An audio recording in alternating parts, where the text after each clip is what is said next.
ওমানের কমার্শিয়াল দুকুম পোর্টে কিছুক্ষণ আগেই ফের সেকেন্ড টাইম ড্রোন হামলা হয়েছে। জি হ্যাঁ বন্ধুরা, ইতিমধ্যে ওমানের সকল গণমাধ্যমে এই নিউজটি একদম অথেন্টিকভাবে প্রকাশ করে দিয়েছে। তবে কোথায় থেকে করেছে, কোন জায়গা থেকে করেছে সেটা কিন্তু স্পষ্ট আকারে উল্লেখ করেনি। আপনারা জানেন বর্তমানে ইরানের যেই সিস্টেম, তারা যেভাবে হামলা করতেছে, কোন কমান্ডার কোথা থেকে হামলা করতেছে, কোন কমান্ডার কোথায় থেকে নেতৃত্ব দিচ্ছে সেটা আসলে কেউ বলতে পারে না। গতকালকে যেরকম আমরা দেখলাম সৌদি আরবে বিভিন্ন জায়গাতে যে বড় বড় যে হামলাগুলো হয়েছে সেটা ইরান অস্বীকার করেছে। আজকে আবার নিউজে দেখতেছি যে এটা অন্য কেউ করেছে। তো যারা ওমানের দুকুম কমার্শিয়াল পোর্টের আশেপাশে আছেন, প্লিজ আপনারা সতর্কভাবে থাকবেন, কারণ যে কোনো মুহূর্তে যে কোনো জায়গা থেকে যদি আবার রিটার্ন যে কোনো ধরনের আপনার ড্রোন হামলা বা অন্যান্য কোনো হামলা হয়, যেন নিজেভাবে আপনারা সেফ থাকতে পারেন।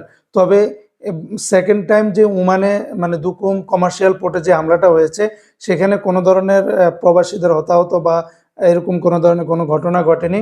একটি অয়েল ট্যাঙ্কারে এসেছে, এটা আঘাত করেছে, সেখানে কিছুটা ক্ষয়ক্ষতি হয়েছে, বাট সেটাকে নিয়ন্ত্রণ ইতিমধ্যে নিয়ে এসেছে। তো আমরা যারা মধ্যপ্রাচ্যের ভিতরে প্রবাসী আছেন, প্লিজ আপনারা যার যার জায়গা থেকে সর্বোচ্চ পরিমাণে সতর্কতার সহিত চলবেন।